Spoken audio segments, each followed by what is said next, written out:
Assalamualaikum warahmatullahi wabarakatuh. Bertemu lagi dengan kami peserta Latsar CPNS tahun 2022 BPSDMD Provinsi Kalimantan Selatan Angkatan 14 Kelompok 4 nomor daftar hadir ganjil. Hari ini kami akan mempresentasikan tentang kompilasi 7 tokoh penerapan nilai-nilai ASN berakhlak, di mana anggotanya sebagai berikut. Berikut kompilasi 7 tokoh penerapan nilai-nilai ASN berakhlak yang pertama. 1. Berorientasi pelayanan. Nilai berorientasi pelayanan yaitu memahami dan memenuhi kebutuhan masyarakat, ramah, cekatan, solutif, dapat diandalkan dan melakukan perbaikan tiada henti. Tokoh pertama yaitu Insinyur Haji Joko Widodo. Bapak Insinyur Haji Joko Widodo atau biasa disebut Pak Jokowi yang sekarang ini masih menjabat sebagai Presiden Republik Indonesia. Beliau termasuk tokoh yang menerapkan pelayanan berorientasi yaitu di mana pada tahun 2017 beliau memulai proyek pembangunan Bendungan Bener sebagai proyek strategis nasional. Bendungan ini kelak akan menjadi bendungan tertinggi di Indonesia dan kedua tertinggi di Asia Tenggara. Kelak bendungan ini akan difungsikan sebagai suplai air baku dan pembangkit listrik tenaga air yang dapat menyuplai listrik sebesar 6 MW. Selain itu, pembangunan Jalan Trans Papua juga merupakan bentuk pelayanan kepada masyarakat daerah Papua yang selama ini kurang mendapatkan perhatian. Yang kedua, akuntabel. Akuntabel adalah melaksanakan tugas dengan jujur, bertanggung jawab, cermat, disiplin, dan berintegritas tinggi. Menggunakan kekayaan dan barang milik negara secara bertanggung jawab, efektif, dan efisien, serta tidak menyalahgunakan kewenangan jabatan. Untuk ini kami akan memberikan contoh seperti Ibu Susi Pujiastuti. Beliau adalah Menteri Kelautan dan Perikanan Kabinet Kerja pada tahun 2014 sampai 2019. Menteri Pendayagunaan Aparatur Negara dan Reformasi Birokrasi PAN-RB, yaitu Bapak Yudi Krisnandi, memberi contoh seorang Susi Pujiastuti sebagai Menteri Kelautan dan Perikanan yang memenuhi indikator akuntabilitas, sehingga membuat penilaian akuntabilitas mereka tinggi, yaitu punya perencanaan program kerja, capaian kerjanya sudah terukur bagi kepuasan publik, memiliki laporan yang terdokumentasi dan penilaian terhadap evaluasi dan pengawasan internal. 3. Kompeten. Kompeten adalah nilai yaitu meningkatkan kompetensi diri untuk menjawab tantangan yang selalu berubah, membantu orang lain belajar, melaksanakan tugas dengan kualitas terbaik. Sosok dari kompeten menurut saya itu adalah Letnan Jenderal TNI Purnawirawan Profesor Dr. Terawan Agus Putranto, spesialis radiologi.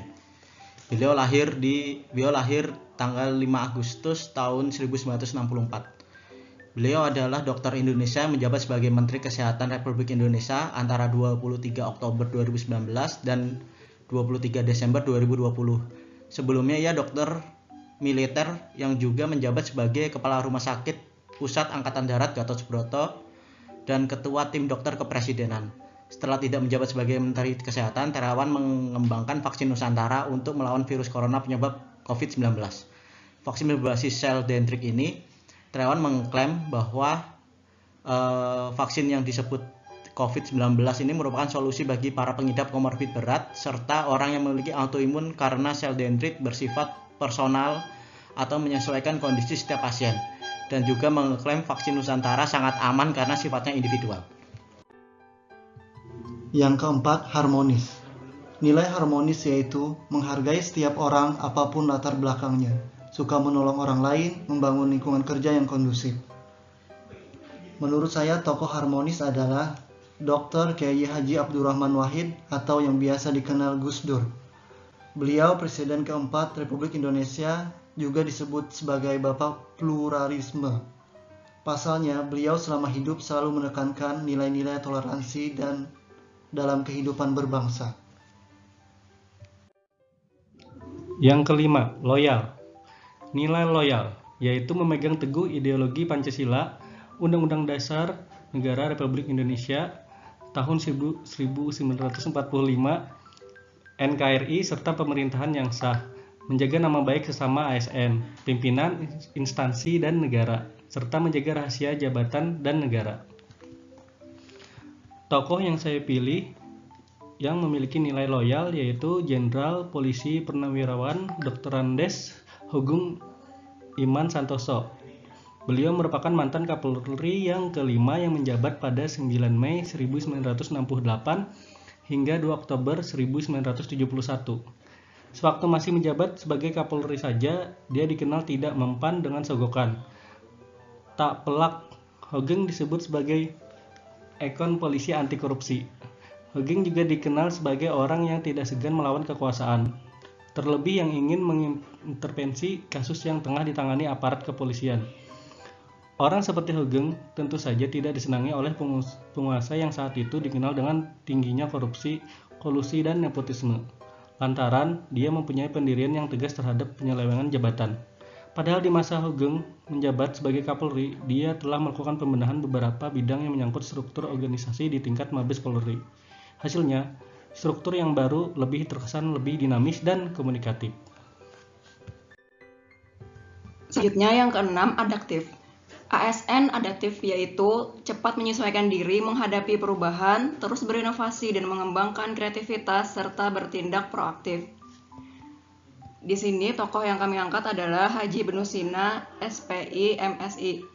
Beliau menjabat sebagai wali kota Banjarmasin.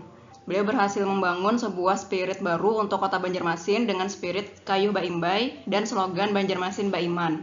Membuat program prioritas, pembenahan lingkungan untuk pariwisata dan transportasi sungai, menghidupkan wirausaha baru berbasis UMKM untuk mengembangkan kota Banjarmasin sebagai kota perdagangan dan jasa. Dan yang ketiga, terkait layanan publik yang cepat, tepat, murah berbasis pada IT dengan program Smart City Banjarmasin, pembangunan infrastruktur, rumah sakit, trotoar, dan jembatan. Terakhir, 7. Kolaboratif. Nilai kolaboratif yaitu memberi kesempatan kepada berbagai pihak untuk berkontribusi, terbuka dalam bekerja sama untuk menghasilkan nilai tambah, dan menggerakkan pemanfaatan berbagai sumber daya untuk tujuan bersama. Tokoh yang kita ambil untuk nilai kolaboratif yaitu Bapak Haji Erick Thohir, BA, MBA, Menteri Badan Usaha Milik Negara. Erick Thohir dinilai memiliki segudang prestasi dalam kinerjanya, baik sebagai pembantu presiden dan maupun profesional. Menteri BUMN Erick Thohir yakin bahwa kolaborasi antara swasta dengan BUMN bisa menciptakan ekosistem bagi Indonesia. Sudah seharusnya semua pihak terus melakukan konsolidasi di mana pemerintah sekarang memiliki peta jalan atau roadmap besar yang harus disinambungkan tidak hanya oleh pemerintah namun juga sektor swasta. Ekosistem yang memperkuat fondasi negaranya. Demikian presentasi yang kami sampaikan. Salah hilap mohon maaf, semoga bermanfaat bagi kita semua. Sekian dan terima kasih.